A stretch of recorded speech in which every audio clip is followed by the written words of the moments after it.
नमस्कार साथियों, आप सभी का एक बार फिर से गुरुकुल गुमला के यूट्यूब चैनल पर हार्दिक स्वागत, हार्दिक अभिनंदन है। आज साथियों हम लोग बात करेंगे 15 अक्टूबर के करंट अफेयर्स के बारे में। तो चलिए दोस्तों, ज़्यादा समय न गंवाते हुए सीधे टॉपिक पे आते हैं।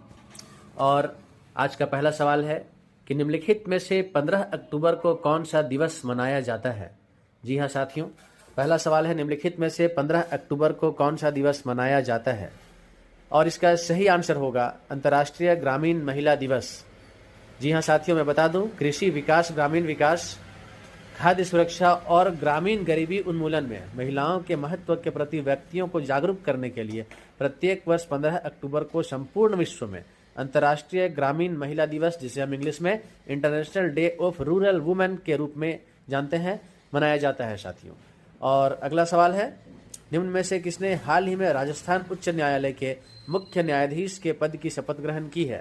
जी हाँ साथियों, chief justice of Rajasthan high court आपको बताना है, और इसका सही आंसर है पंकज मित्तल। जी हाँ साथियों, जस्टिस पंकज मित्तल को राज्य के राज्यपाल कलराज मिश्र ने राजस्थान उच्च न्यायालय के मुख्य न्यायाधीश के पद की शपथ दिलाई है। और इसी बीच अगले प्रश्न में आते हैं साथियों। नेक्स्ट प्रश्न है, कश्मीर के हस्तशिल्प हस्तकरघा निदेशालय ने किस संस्थान के साथ एक समझौता किया है। जी हाँ, कश्मीर के हस्तशिल्प हस्तकरघा निदेशालय ने किस संस्थान के साथ एक समझौता किया है, और इसका सही उत्तर है राष्ट्रीय फैशन प्रौद्योगिकी संस्थान NIFT, जिसे हम निफ्ट के नाम से भी जानते हैं। देश के राष्ट्रीय फैशन प्रौद्योगिकी संस्थान निफ्ट के साथ इंडियन टेक्सटाइल एंड क्राफ्ट्स, जिसे RTC के नाम से जाना जाता है साथियों, नामक परियोजना के तहत एक समझौता किया गया है। दोस्तों अगले सवाल की ओर बढ़ते हैं। पेश है आपके बीच चौथा सवाल आज का, और नेक्स्ट प्रश्न होगा कि देश की पहली स्वदेशी परमाणु पनडुब्बी जिसका हाल ही में सफल परीक्षण किया गया है का नाम क्या है। साथियों हम सभी जानते हैं, अभी हाल ही में काफ़ी चर्चा का विषय रहा था। इसका नाम है साथियों INS अरिहंत। देश की पहली स्वदेशी परमाणु डुब्बी का नाम INS अरिहंत है, जिसे अगस्त 2016 में नौसेना के बेड़े में शामिल किया गया था। बढ़ते हैं अगले प्रश्न की ओर। श्रीलंका किस देश को कोविड-19 टीका दान करेगी। जी हाँ साथियों, वैसे अभी श्रीलंका काफ़ी आर्थिक संकट से गुजर रहा है, हम सभी जानते हैं, फिर भी सवाल है श्रीलंका किस देश को कोविड-19 टीका दान करेगी। तो साथियों इसका सही उत्तर है म्यांमार को। हाल ही में श्रीलंका के स्वास्थ्य मंत्री केहेलिया रामबुकवेला के अनुसार म्यांमार को श्रीलंका 4 करोड़ अमेरिकी डॉलर मूल्य का कोविड-19 टीका दान करेगी। साथियों नेक्स्ट प्रश्न है, 5वीं वंदे भारत एक्सप्रेस गाड़ी का शुभारंभ किस शहर से किया जाएगा।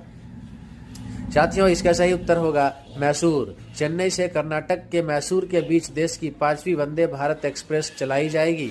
अगले प्रश्न पे आते हैं साथियों।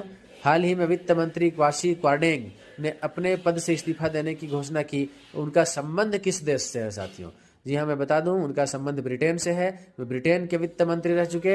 ब्रिटेन के वित्त मंत्री क्वासी क्वार्टेंग ने हाल ही में अपने मंत्री पद से इस्तीफा देने की घोषणा की है। अगले प्रश्न पे बढ़ते हैं मित्रों। नेक्स्ट प्रश्न है, भारतीय दूरसंचार विनियामक प्राधिकरण ट्राई, जिसे हम telecom regulatory authority of India के नाम से जानते हैं, के रिपोर्ट के अनुसार किस कंपनी का औसत 4G डाउनलोड रफ्तार सबसे अधिक होने पर पहले स्थान पर है। और इसका सही आंसर है साथियों रिलायंस जियो। रिलायंस जियो की सेवा इस वक्त सबसे फास्ट के रूप में लोग जिसे जानते हैं, और रिलायंस जियो सितंबर में 4G नेटवर्क पर औसतन 19.1 Mbps डाउनलोड रफ्तार के साथ भारतीय दूरसंचार विनियामक प्राधिकरण ट्राई की ताजा रिपोर्ट के अनुसार सबसे ऊपर स्थान पर रहा, शीर्ष स्थान पर रहा साथियों। अगले प्रश्न की बात कर लें हम लोग। अगला प्रश्न है, कोल इंडिया लिमिटेड, जिसे हम CIL के नाम से जानते हैं, तो कोल इंडिया लिमिटेड ने 1190 मेगावाट की सौर विद्युत परियोजना विकसित करने के लिए हाल ही में किसके साथ समझौता किया है। और इसका सही उत्तर होगा राजस्थान विद्युत उत्पाद निगम लिमिटेड। 1190 मेगावाट की सौर विद्युत परियोजना विकसित करने के लिए स्वच्छ कोयला ऊर्जा की दिशा में कोल इंडिया लिमिटेड ने राजस्थान विद्युत उत्पादन लिमिटेड RRVUNL के साथ समझौता किया है।